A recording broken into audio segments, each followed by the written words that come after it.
Herrera, sigue la W. Pues la noticia del momento es la emergencia en San Andrés, la emergencia en Providencia. Seguimos intentando establecer contacto con la isla de Providencia, con Santa Catalina, para tener una visión de primera mano de lo que ha ocurrido en esa parte del país por cuenta del paso del huracán Iota. Pero también en el marco de esta emergencia, y por eso nuestro numeral hasta el cuello pues estamos hasta el cuello de escuchar tantas promesas que se hacen para evitar que emergencias de este tipo, lluvias excesivas, temporadas invernales, tengan un impacto en el país. Y hace 10 años, Colombia vivió tal vez la hora invernal más dura que hasta el momento se ha tenido, con un impacto gravísimo. En ese momento fueron 3.5 millones de hectáreas afectadas, inundadas, pérdidas por 20 billones de pesos, carreteras destruidas, campos completamente arrasados. Vamos a hablar en segundos con quien entonces era el director de Planeación Nacional, Hernando José Gómez, con la coordinadora de Colombia para una misión del BID y la CEPAL sobre el tema invernal, Carolina Urrutia. Estaremos con el exministro de Ambiente Luis Gilberto Murillo, Ricardo Lozano, ministro de Ambiente, creo que en aquel entonces él estaba en el IDEAM, si mal no estoy, Mauricio Santamaría, presidente de ANIF, nos ayudarán a ver hasta dónde avanzamos, hasta dónde se hizo la tarea, Paola, hasta dónde de verdad estamos hoy más preparados que hace 10 años para unas lluvias que además, como anticipa el IDEAM y anticipó desde este fin de semana, podrían estarse prolongando en esta intensidad por lo menos 4 semanas más. Sí, Juan Pablo, y más que pues echarle la culpa a alguien o decir que hubo errores o irregularidades por parte de un gobierno o el otro, es analizar más bien con estas personas, con estos panelistas, si aprendimos algo, si es el resultado de lo que estamos viendo hoy, es el resultado de lo que se vivió hace 10 años en esa ola invernal, o si simplemente una cosa no tiene nada que ver con la otra. Es un análisis, pero primero pues queremos hacer este recuento de qué fue lo que pasó y cuáles fueron esas promesas incumplidas durante ese año, porque como usted muy bien lo decía, estamos a punto de cumplir, esto fue en diciembre ¿Sí? del año 2010, una década de la devastadora ola invernal en Colombia, y pues el país afronta una nueva temporada de lluvias que tiene a miles de hogares en situación de emergencia. Es evidente, Juan Pablo, que nadie puede controlar las lluvias, pero los gobiernos tienen la posibilidad de prever y mitigar las afectaciones.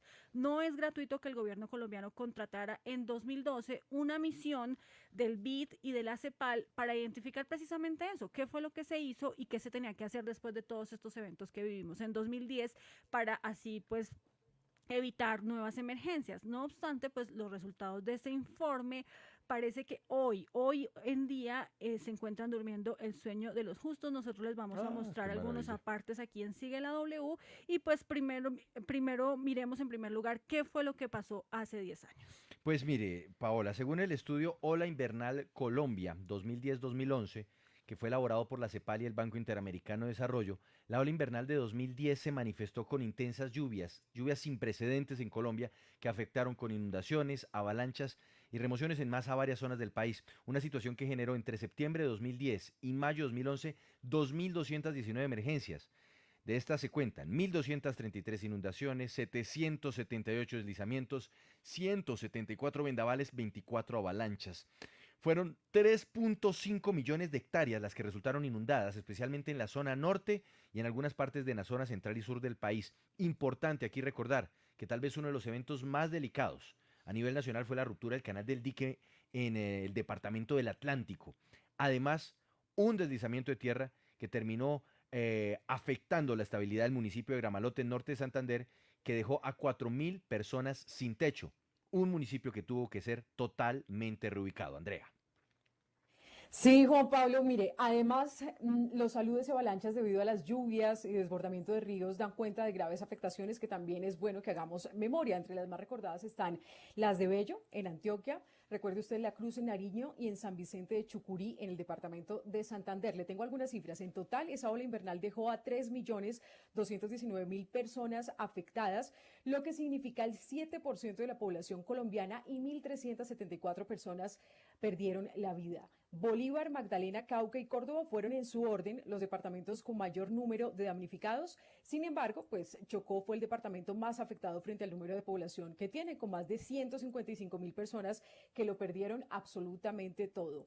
Hoy, 10 años después, estos departamentos pues vuelven a sufrir los estragos de las lluvias y los mismos departamentos en donde se debía poner la lupa a mediano y largo plazo, en donde debieron existir planes de mitigación, como lo recomendó este mismo informe de la CEPAL. Y le tengo lo que dijo la CEPAL en ese momento. A ver, Mire, ¿qué dijeron? abro comillas. La protección de la población y de su entorno de vida es y debe ser un signo de desarrollo que debe marcar el propósito de política. La política hoy debe reflejar la historia que se quiere contar en 10, 20 o más años. Por tanto, el foco de la política, además de reconstrucción de activos e infraestructura, debe estar centrado en la conjunción de comunidades y territorios en condiciones que no se reproduzca la vulnerabilidad que el evento hizo evidente. Parece que fue entonces todo lo contrario hasta el momento el balance de los 10 Pues años. empecemos a mirar, Mauricio, Paola, ¿qué se hizo? ¿Hasta dónde se avanzó? ¿Cuáles son los resultados de este balance que podemos hacer 10 años después de la gran ola invernal que golpeó a Colombia y que, como lo decía Andrea, hoy, 10 años después, vuelve a azotar algunas de las regiones, por ejemplo el Chocó, que en ese momento recibieron el embate de las lluvias y sus consecuencias, dejando miles, decenas de miles de damnificados? ¿Qué se hizo, Mauricio?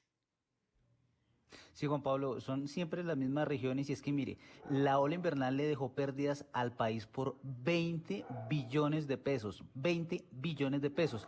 En ese entonces, el gobierno, mediante los decretos 4579, 4580 de 2010, declaró la situación de desastre nacional en el territorio colombiano y el estado de emergencia económica, social y ecológica por razón de grave calamidad pública. Con base en esos dos decretos, se pudieron comprometer recursos, se creó el Fondo de Adaptación, Colombia Humanitaria, y se canalizó otra plata por medio del Fondo de Calamidades que ya existía para ese entonces.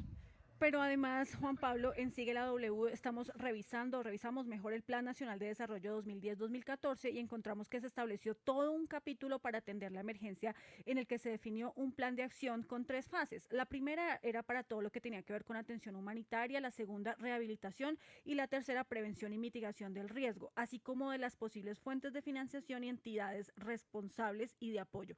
Eso quiere decir que este era un tema muy serio que al gobierno le preocupaba mucho y esto estaba, como le digo, en todo un capítulo del Plan Nacional de Desarrollo. Pues es que mire, el objetivo inmediato debía ser en su momento la reconstrucción de 1.880 kilómetros de vías, más de 1.100 instituciones educativas, más de 300 instituciones prestadoras de salud. También había como objetivo construir alcantarillados y acueductos de 493 sistemas y más de 100.000 viviendas que se vieron afectadas por el fenómeno de la niña. Y por eso, recordemos que en ese momento para la reconstrucción se aprobó un COMPES. Este fue el 3776 de 2010, con el que se dio vía libre a la asignación de 9 billones de pesos. ¿Esto que incluía?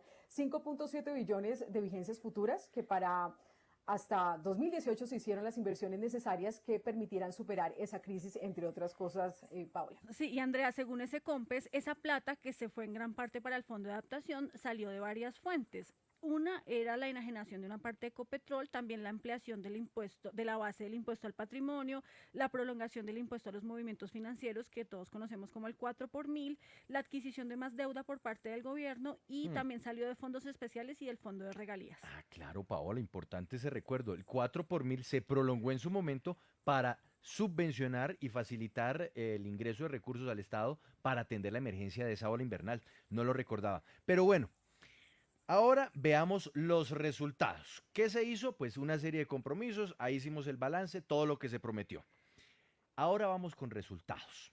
Un informe de la Contraloría en 2016 prendió alarmas por la crítica situación que otra vez estaban enfrentando las regiones del país que se verían afectadas por la eventual llegada de una nueva ola invernal por fenómeno de la Niña. Según la entidad, 4 años después de la ola invernal, las obras de construcción, reconstrucción y mitigación tenían notables retrasos. De hecho, en esa fecha las obras de vivienda, transporte, educación, acueducto, salud apenas llevaban. Insisto, esto es 2016, casi 5 años después de la emergencia, un avance apenas del 25.4%.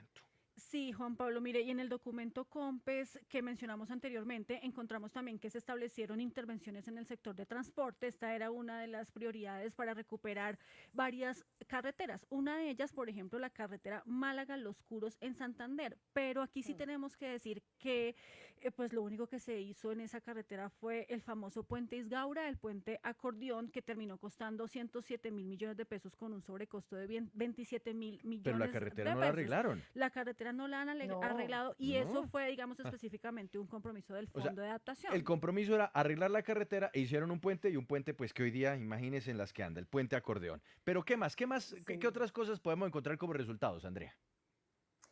Pues mire, Juan Pablo, el compromiso más importante era reconstruir Gran Malote. Recordemos hacer de nuevo un pueblo en otro sitio y todo lo que esto conlleva. Entonces, construir el hospital, colegios, vías de acceso, 1.007 viviendas que contaban ¿Qué costaban? 67.000 millones, costaban 67.000 millones de pesos. Pero, ¿qué pasó? En julio pasado, la Contraloría advirtió que al contratista le quedaban solo 3 meses y llevaba construidas 844 casas de las 1.007 que se había prometido. En Sigue la W revisamos el contrato y en efecto el plazo con prórroga y todo se venció el pasado 27 de octubre. ¿Y cuál es la realidad? Que aún no sabemos si el contratista cumplió y entregó el número total de viviendas.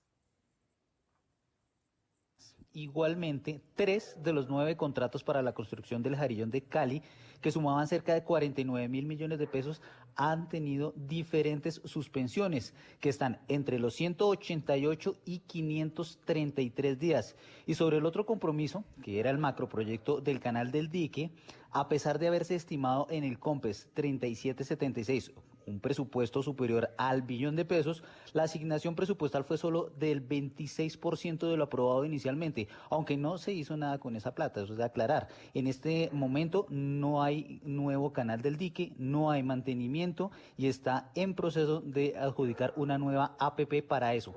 Hoy la situación es más crítica y con el paso de los años, como lo hemos visto, se sigue cuestionando el actuar del Fondo de Adaptación. La misma Contraloría, recordemos, alertó recientemente por 112 obras de esa entidad por 321.000 millones de pesos que están en proceso de incumplimiento y están bajo la lupa de los organismos de control. Paola, ahí está para nuestro numeral, hasta el cuello con unas obras, unos compromisos de hace 10 años que hoy no son realidad.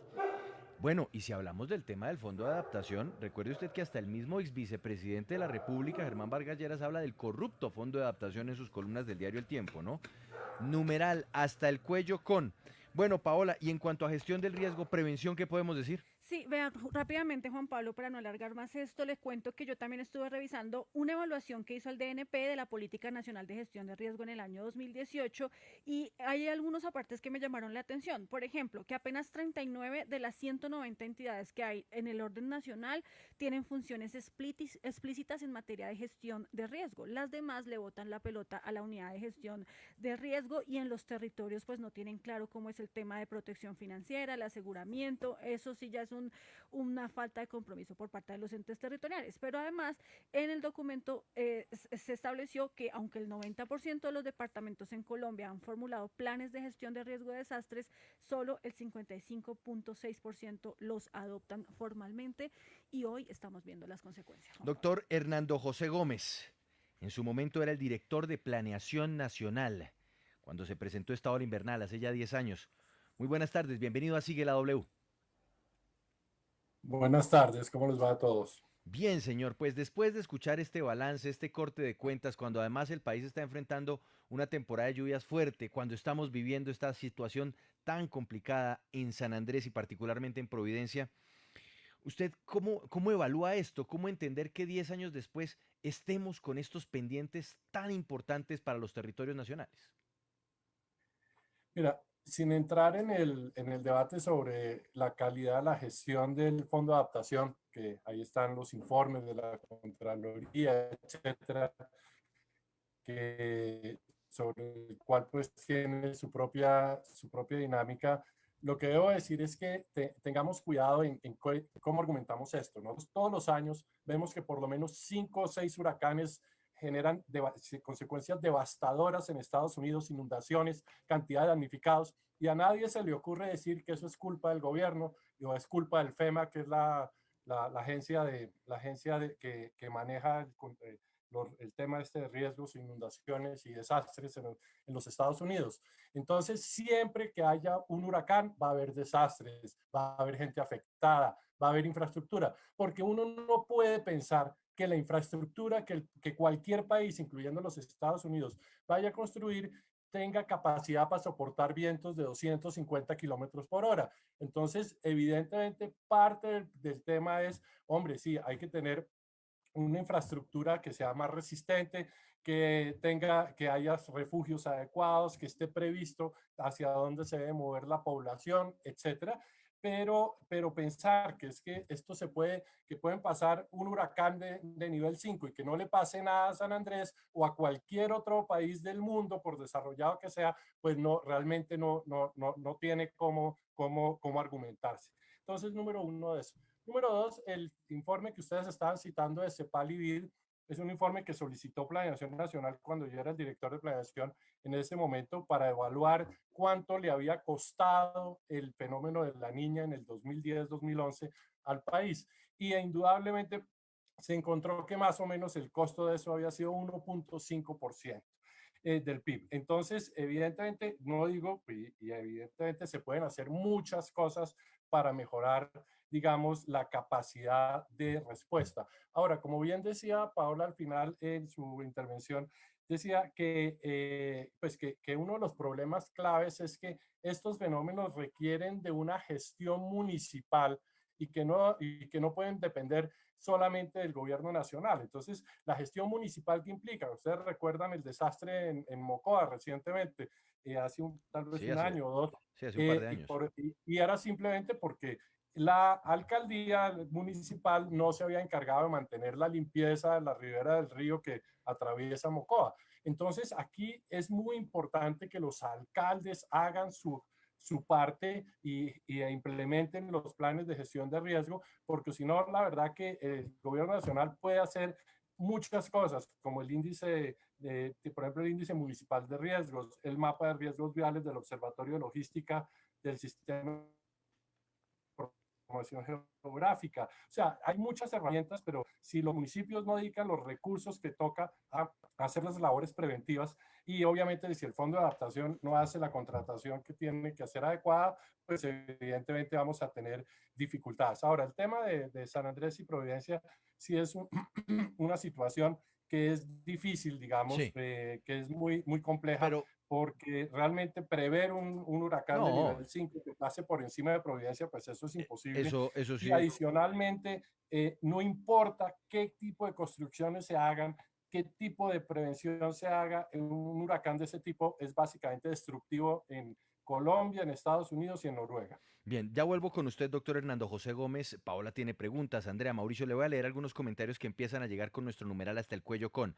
Arroba Sofía Gómez Co. Escribe numeral hasta el cuello con que la crisis climática no sea más que un elemento retórico en los discursos de campaña y gobiernos de turno. ¿Cuántos más desastres tienen que darse para que los dirigentes abran los ojos ante la emergencia ambiental? Numeral hasta el cuello con. Escribe también a esta hora, arroba Juancho74131, numeral hasta el cuello con las promesas incumplidas y las malas memorias. Hay la mala memoria al momento de votar. Y también numeral hasta el cuello con, escribe arroba Pao Bolívar C, numeral hasta el cuello con este 2020. Ya quiero que termine. Numeral hasta el cuello con, en medio de esta emergencia, arroba Orozco Moncada, numeral hasta el cuello con la misma corrupción, las mismas excusas de los que siempre gobiernan, el pueblo inundado en la pobreza. Paola. Sí, doctor Hernando José Gómez, yo quiero preguntarle, bueno, sobre lo que usted decía y entendiendo que esto también es un tema de falta de organización por parte de los entes territoriales y ellos son quienes deben tener o establecer los planes de mitigación de estas emergencias. ¿Qué tanto la corrupción ha permeado este sector y esta materia, este tema, para que hoy en día estemos viviendo una situación también difícil en aquellos departamentos en donde precisamente hay cosas en común, como las tragedias, las emergencias y la corrupción? Sí, muchas gracias por la pregunta. Mira, yo pienso que el tema de la corrupción no es que se ensañe en particular, digamos, este tema de las emergencias, porque realmente lo que uno puede pensar es que la contratación que se haga para prevenir este tipo de situaciones o mitigarlas o compensarlas después de que ocurren, son los mismos problemas de corrupción que en general tiene el sector de infraestructura en el país. Entonces, que sea pequeña, mediana o mucha, pues la verdad no voy a meterme en ese tema, pero no es que sea realmente algo que sea particular. Ahora, la Agencia de Gestión de Riesgo realmente creo que aprendió muchísimo en el proceso en el 2010. Por ejemplo, una de las cosas buenas que creo que se hicieron en esa época fue reforzar dramáticamente las brigadas de ingenieros militares que han probado ser realmente fantásticas para ayudar, por ejemplo, al despeje de vías en todos los departamentos de Colombia. Entonces, digamos, ciertas cosas, como también el índice de riesgos a nivel municipal, también permite claramente poder señalar rápidamente cuáles son los municipios más susceptibles a tener problemas y qué se puede y dónde y qué es el tipo de actividades, digamos, que deben realizar los alcaldes municipales para reducir el impacto, digamos, de una oleada invernal. Entonces, Sí. creo que allí indudablemente sí se pueden digamos, mejorar esa calidad de la contratación, porque claramente ustedes mostraron ahí la evaluación que hacía la Contraloría en el 2016, creo, sobre esa gestión del Fondo de Adaptación. Pero indudablemente creo que sí ha habido mejoras importantes y sí ha habido mayor coordinación, pero repito, lo que pasó en San Andrés y Providencia, pues evidentemente no había modo de evitar una destrucción tan grande como la que estamos presenciando. Y indudablemente también se habla mucho de problemas de contratación pública en San Andrés. Eso debería mejorarse dramáticamente, pero frente a un huracán es un nivel 5, pues creo que la destrucción Sí, igual pero iba a presentar. ahí es muy importante, doctor Hernando José, señalar y sobre todo porque además lo acabo de ver en un comentario en Twitter, que nosotros no estamos señalando que ante este huracán lo que se podría haber hecho es algo previsible y algo que se podría haber proyectado desde hace 10 años. Eso no lo hemos dicho acá, además, no lo hemos dicho. Porque además sabemos muy bien que ante un huracán categoría 5 como el que golpeó a la isla de Providencia, pues es muy difícil anticipar o hacer estructuras. Pero lo que sí estamos haciendo es un corte de cuentas a una emergencia de hace 10 años que obligaba al país además a proyectarse hacia el futuro teniendo en cuenta una serie de circunstancias, de vulnerabilidades y de elementos que deberían poderse corregir o prever. Ningún momento vamos a señalar nosotros que hace 10 años, cuando se presentó la emergencia invernal, se podía anticipar algo así, y mucho menos que estaba dado o servido el construir algún tipo de estructura que pudiera haber evitado esto. Sí. No lo hemos dicho. O tal vez puede ser, doctor Hernando José, una falta de presupuesto de estas dos entidades que están dedicadas o que tienen competencia para afrontar estos temas. Por ejemplo, la unidad de gestión de riesgo, de la que además muchos colombianos dicen no sabemos para qué sirve, y el fondo de adaptación que pues se creó hace 10 años, pero tenía unos recursos, como lo mencionábamos, de un impuesto, el 4 por mil, de una No, ampliación del impuesto acuérdese que incluso al en su patrimonio, momento pero hasta ya los no. colombianos consignaban plata en las cuentas de Colombia Humanitaria, que era Exacto. la plata para la reconstrucción de urgencia, ¿no? Pero eso fue, digamos, hasta un momento, hasta el 2018, si no estoy mal, pero ya no. Entonces, hace falta presupuesto para esas entidades para que puedan hacer un trabajo más fuerte y tener más dientes a la hora de hacer planes de prevención. Sí, indudablemente, digamos, bueno, lo primero es que yo salí en enero del 2012 de Planeación Nacional, entonces nada, lo que haya pasado entre el 2012 y el 2020, pues me genera, digamos, o me hace sentir aludido, porque pues, en eso no me preocupo. Simplemente lo que quiero también es que abordemos este tema de una manera lo más objetiva posible. Entonces, indudablemente yo creo que el tema de la unidad de gestión de riesgo indudablemente mejoró dramáticamente. Ya tienen unos protocolos que no existían en ese momento y la verdad que cuando llega la unidad de gestión de riesgos, pues a colaborar, a ayudar a gente que lo ha perdido todo, a acomodar refugios, a garantizar comidas calientes para la gente, pues indudablemente eso ya digamos en Sí. general se hace. Lo del fondo de adaptación, infortunadamente, pues se le destinó muchísimo dinero, y que haya tantas obras, digamos, inconclusas, pues me parece terrible. Todas esas, digamos, se estuvieron gestionando en los últimos 8 años, y, bueno, y veo que muchas de ellas terminaron, digamos, como obras inconclusas, o obras que terminaron costando mucho más de lo que inicialmente se pensaba. Entonces eso, pues evidentemente lo que muestra es que el fondo de adaptación requiere un manejo mucho más técnico que el que ha tenido hasta ahora. Entonces, en ese sentido, estoy plenamente convencido. Sin embargo, también pues debo señalar que hay una serie también de información que no se tenía en el 2010 que ya se tiene ahora. Les decía anteriormente que está el índice municipal de riesgos, está el mapa de riesgos viales, en el observatorio de logística, también, por ejemplo,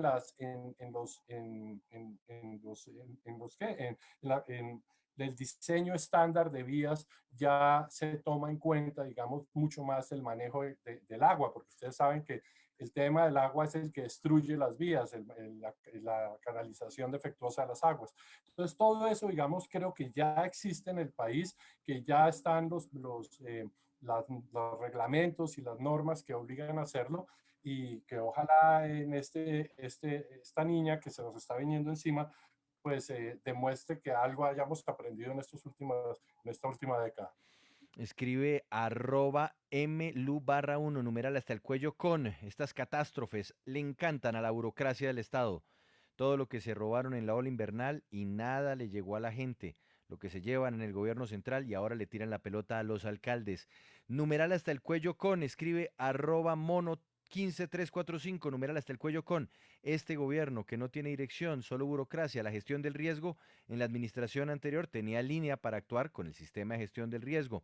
Y escribe @Pao Bolívar C, numeral hasta el cuello con, castigar el fondo de adaptación por una gestión al 2016, no. El avance es evidente, se requiere mejorar el presupuesto y la inversión, lo que usted preguntaba, Paola. Mauricio, continuemos con este reportaje a 10 años de la ola invernal que golpeó al país y que nos dejó lecciones, pero sobre todo nos debería haber dejado muchas obras para evitar que se repita lo que en aquel entonces vivimos. Sí, señor, saludamos a esta hora al exministro de Ambiente, Luis Gilberto Murillo. Recordemos que él es chocuano y pues esta región del país es una de las más afectadas por el invierno cada vez que lo azota el país. Exministro, bienvenido a Sigue la W, muy buenas tardes y bueno, para empezar quiero, pues el doctor ahora Hernando José Gómez nos manifestaba que contra las inclemencias del clima o de la naturaleza nada se puede hacer, en eso estoy de acuerdo, pero le pregunto, ¿usted no cree que es cuestionable que exista demora en la entrega de algunas obras, como fue el Jarillón de Cali o el Canal del Dique, y también en la región del Chocó incluso, donde se ha prometido que se van a adelantar obras y se demoran y nunca se entregan, y esto afecta cada vez que llega una ola invernal porque no se mitiga del todo lo que está ocurriendo? Muchas gracias por la oportunidad, y saludo al equipo de la W y también a Carolina, veo a Ricardo también por allí. Vale, me alegra verle ya después de esa gestión muy importante. Y a Hernando José. Obviamente, lo primero es expresar mi solidaridad con las familias que han sido golpeadas por estos fenómenos naturales y eventos extremos del clima. Yo creo que hay que concentrarse precisamente en salir de la situación de emergencia en la cual se encuentran algunas zonas del país, y la meta debe ser salvar vidas en una situación como esta y aprender de la lección. Yo creo que esto hay que, desde el punto de vista de los avances, hay que dividirlo en varias etapas de las generaciones de producción de políticas públicas y de programas y de ajustes institucionales. Después de la ola invernal del 2010 y el 2011, el país se ajustó institucionalmente.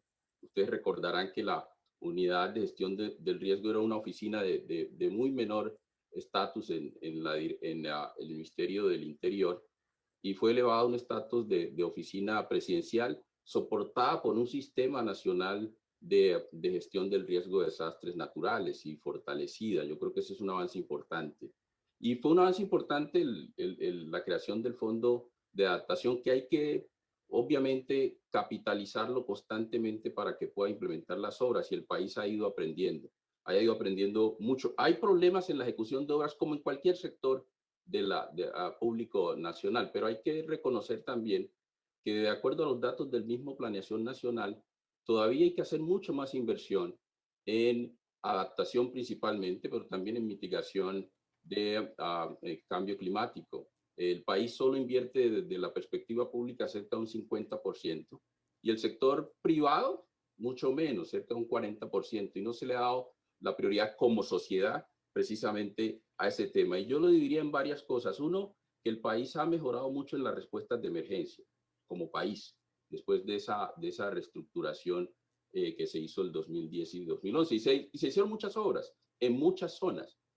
Por ejemplo, cuando estábamos próximos a una posible catástrofe en Hidroituango, los ajustes que se hicieron de adaptación en la Mojana, que el exministro Lozano fue pionero en eso precisamente, garantizó que pudiésemos tener la capacidad de absorber cerca de 3 millones de litros de agua. O sea que yo creo que hay zonas en las cuales se ha avanzado, otras que no, que combinan debilidad institucional. Es el caso del departamento del Chocó, obviamente. Allá se formuló nosotros hemos formulado el plan de cambio climático teniendo en cuenta el análisis de riesgo por municipio y las obras que se requieren por municipio. Pero allí hay que movilizar recursos y el país se recuerda a estas zonas solamente cuando hay estas catástrofes. Igualmente en el caso de San Andrés, y son zonas donde en el caso del Chocó la variación por precipitación puede llegar a tener un 40% de aumento de lluvias y la región tiene que prepararse para eso. En el caso de San Andrés va a tener precisamente estrés hídrico de acuerdo a los escenarios formulados por el IDEAN, y obviamente la exposición que va a tener a fenómenos naturales como los huracanes. Entonces yo creería que el país tiene que avanzar más en lo relacionado con prevención, con todo el tema de pronósticos, de alertas tempranas. Tiene que avanzar precisamente en aplicar algunas de las herramientas que se han definido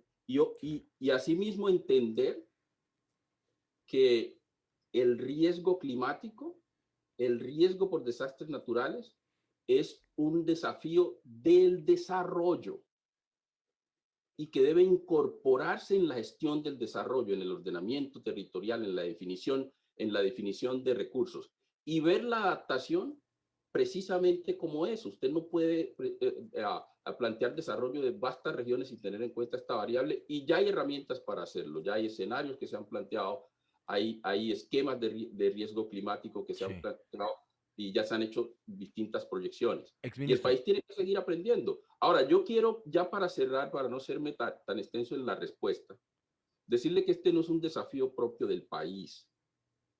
Y aquí hay un tema también de equidad. El país emite muy poco, 1.46 probablemente de CO2 equivalente. Pero sí es muy vulnerable, obviamente, a los efectos. Y como es vulnerable a los efectos, tampoco podemos decir que esta es una situación particular. Hemos visto los desastres que se han producido en los Estados Unidos. Uno, obviamente, por incendios forestales en California, en Oregón, en Washington, pero también por los mismos huracanes, donde hay mayor capacidad de respuesta, obviamente, pero los mismos huracanes en Florida, en Luisiana, en las Carolinas. Claro, pero mire, y yo creo que este es un desafío que se tiene que enfrentar precisamente con esas herramientas. Sobre el tema de los huracanes, mire, exministro, le leo lo que escribe @In God We Trust. Numeral hasta el cuello con: ¿en qué país del mundo se preparan para un huracán? Sin una subestación eléctrica de respaldo, sin una planta potabilizadora de agua, sin refugios subterráneos, sin antenas de radio y celular autónomas por 15 días y con techos de tejas en el hospital de una isla. Numeral hasta el cuello con, que es también, digamos, la pregunta que uno se puede hacer: ¿hasta dónde, con el tiempo que se contó, que fue más o menos de una semana, o por lo menos de unos 4 o 5 días, se podía haber hecho algo? Andrea, continuemos con estas voces que nos permiten hacer el balance 10 años después de la emergencia invernal y hoy cuando enfrentamos un fenómeno de la niña y después de este azote de 2 huracanes ya en el archipiélago. Mire, Juan Pablo, yo quiero saludar al ministro, ya exministro de Ambiente, Ricardo Lozano, y trasladarle dos comentarios que hacen énfasis en lo que usted menciona, en la prevención y cómo la ciencia también puede advertir ciertas situaciones para que el gobierno se prepare, particularmente de lo que sucedió en San Andrés. Dice DC AP González, si el gobierno tuviera como objetivo prever las consecuencias de las olas invernales, se realizarían proyectos inteligentes y eficientes para mitigar los daños sustancialmente. Dice Alberto Villarreyes, nadie discute lo impredecible de un huracán, si la imprevisión ante unas alertas, solo hay que mirar cómo actúan las autoridades en los otros países que no desestiman ningún esfuerzo, así no pase nada, solamente oraciones. Exministro Lozano, usted como experto también ambiental, ¿cómo se puede entonces complementar la ciencia para que estemos un paso adelante y no suceda lo que sucedió en San Andrés, que tal vez llegamos un poco tarde para ayudarlos? Muy Activemos el buenas micrófono, por tardes. favor, y ahora sí lo Muy buenas escuchamos. tardes, Andrea. Muchas gracias. Juan Pablo, ministro Murillo, Carolina, Paola, el doctor Hernando José Gómez, Vanessa y demás invitados, y todas las personas que nos siguen.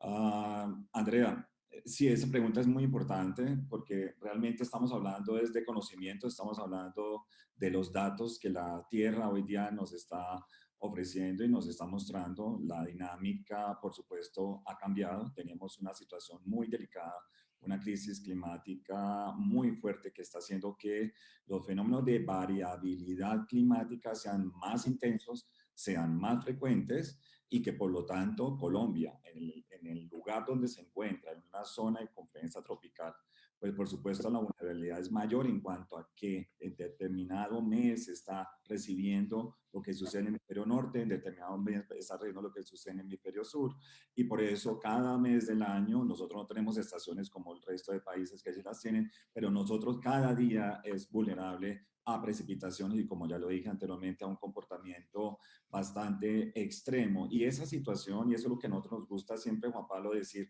más que catalogar niño o niña, es la variabilidad, como el clima, es decir, la condición que nosotros nos determina, o como tolimenses, como costeños del Caribe o del Pacífico, está modificándose completamente y esa es una realidad. Y cada vez más es mucho más difícil, por supuesto, con los modelos que se tienen, inclusive en Estados Unidos, en Europa, cualquier país más desarrollado, Alemania, no son suficientes para poder pronosticar o predecir lo que puede pasar. Se hacen grandes esfuerzos, sí, y eso es lo que el IDEAM y el Ministerio de Ambiente ha venido haciendo, de fortalecer precisamente la capacidad de los profesionales, la capacidad tecnológica, la capacidad técnica. La directora del IDEAN, la nueva directora del IDEAN es eso, es una gran meteoróloga y forestal y por eso ella está al frente de este proceso. Ustedes le hicieron seguimiento bastante a ella desde meses atrás, cómo vino advirtiendo al país sobre esta situación, pero no es de ahorita, como ustedes lo están diciendo, es de siempre, es de largo plazo, es del desarrollo de cualquier actividad que se tenga. El tema de ciencia, como usted lo acaba de decir,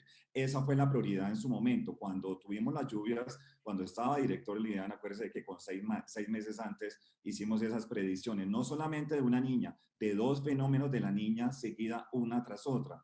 La niña 2010-2011, la niña 2011-2012. Y eso hizo que, por supuesto, se desbordara cualquier cuenca en Colombia. Y ahí se identificó algo muy importante y se dijo que cuál era la causa, no solamente las lluvias, que llovió 6 veces más de lo que normalmente llueve, sino los sedimentos, por ejemplo, que están en las cuencas, que colmatan las cuencas y no permiten que el agua cuando llegue, pues por supuesto, se acumule en los canales. Y esa situación nos llevó a preocuparnos muchísimo por la deforestación, nos llevó a que montáramos un sistema nacional de lucha contra la deforestación, porque cuando tú degradas, pues todo, y cuando llueve, pues sobre todo pues, esos sedimentos van a las cuencas, a las bases de los canales de los ríos y por supuesto a los ríos más grandes como el Magdalena y el Cauca, y lo mismo con el río Bogotá. Ahí también tenemos muy importante decirle que por lo tanto ahí se dijo que la prioridad era por lo tanto delimitar los páramos en Colombia. Se delimitaron todos los páramos en Colombia, fue un trabajo muy importante en estos últimos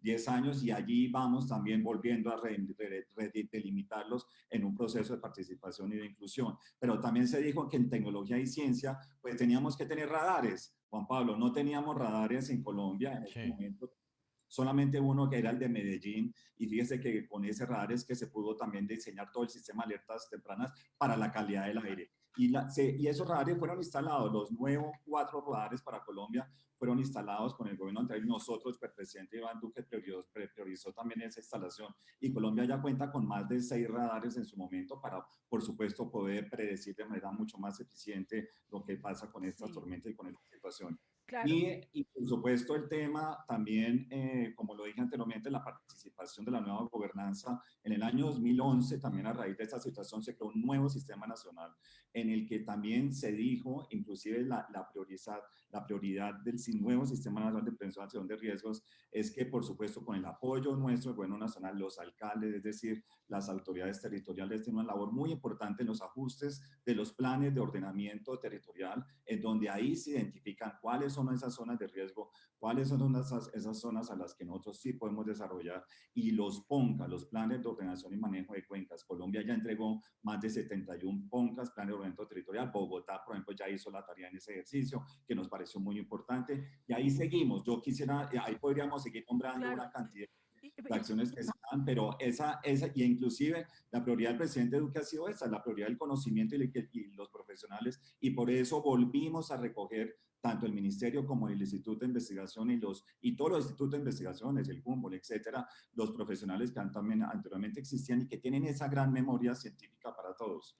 Pero bueno, doctor Lozano, precisamente sobre lo que usted está diciendo, yo quiero preguntarle a otra persona que hemos invitado, a la secretaria de Ambiente de Bogotá, Carolina Urrutia, quien participó justamente en la elaboración de este informe del BID y la CEPAL que hemos mencionado a lo largo de este programa, y además pues como experta en el tema de ambiente, si todos esos avances que mencionó, por ejemplo, el doctor Lozano o el doctor Murillo en el anterior gobierno, sirvieron de algo, si en estos 10 años, doctora Urrutia, secretaria de Ambiente de Bogotá, el país, ¿usted cree que acertó con la prevención de riesgos y de desastres o en qué se equivocó? ¿Qué faltó hacer? Bueno, muchas gracias, Paola, Juan Pablo y todos. Me antecedieron gran parte de mis jefes en esa época, hace 10 años, entonces ellos han llevado la voz cantante de lo que pasó entonces.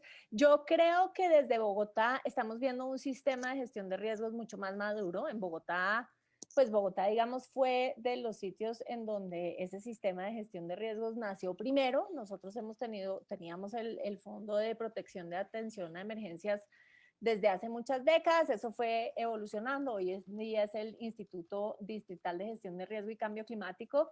Y creo que ha estado funcionando bien. En lo que llevamos ahorita de esta época de lluvias, hemos podido atender todas las emergencias que han surgido en el distrito. En la ciudad, gran parte de lo que sucede es que se nos volcan los árboles. Llevamos ya casi 290 árboles volcados en esta temporada de lluvias y eso es lo que atendemos. Pero volviendo al tema del pasado, yo les diría que creo que un gran acierto fue la modificación, la nueva ley de gestión del riesgo, la ley 1523, que realmente lo que hace es cambiar de escuela de gestión de riesgos, de una escuela que estaba, y Ricardo lo sabe perfectamente, acostumbrada a poner el énfasis en la atención y a darle muchísima más fuerza a los temas de conocimiento esencial en un escenario de crisis climática y de prevención, porque antes estábamos muy en un modelo como de Cruz Roja de atender, ¿cierto? Y ahora cada uno en el sistema de gestión de riesgo, cada alcaldía tiene que trabajar también en conocimiento y prevención, tiene esa responsabilidad.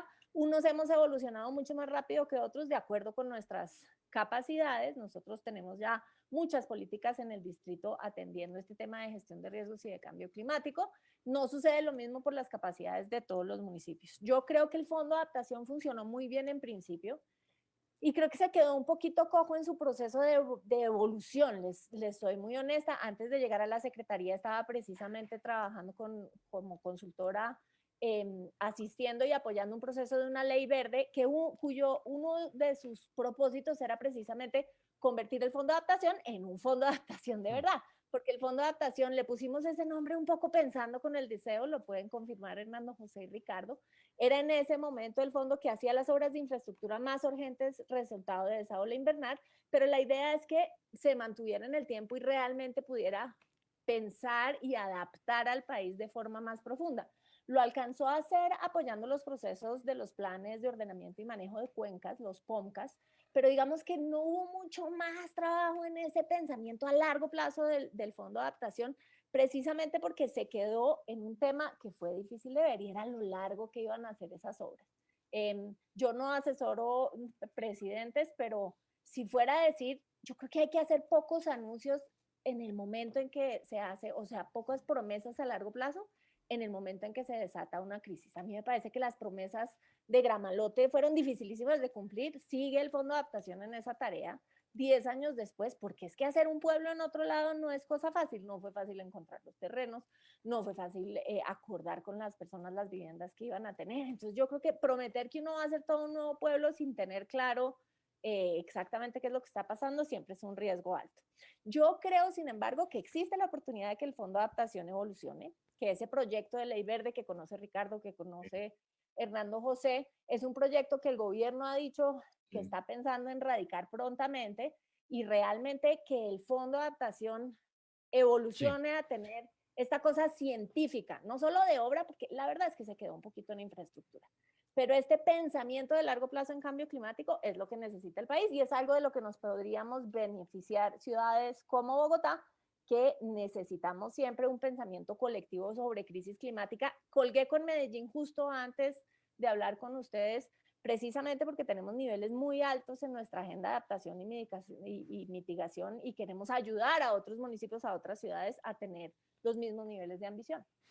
Pues son las perspectivas que tenemos a 10 años de la ola invernal más inclemente en Colombia, con el reporte que hacemos en Sigue la W y las voces de quienes hace 10 años participaron en el sueño de una Colombia que pudiera anticiparse y sobre todo mitigar el impacto del cambio climático y adaptarnos mejor a nuestras realidades climáticas, las realidades de un país con una geografía compleja y también con un clima que a veces nos muestra las inclemencias como las que estamos viviendo hoy. A Hernando José Gómez, Luis Gilberto Murillo, Ricardo Lozano y también a Carolina Urrutia, quien a esta hora nos acompañaron. Muchísimas gracias. Hacemos una pausa cortica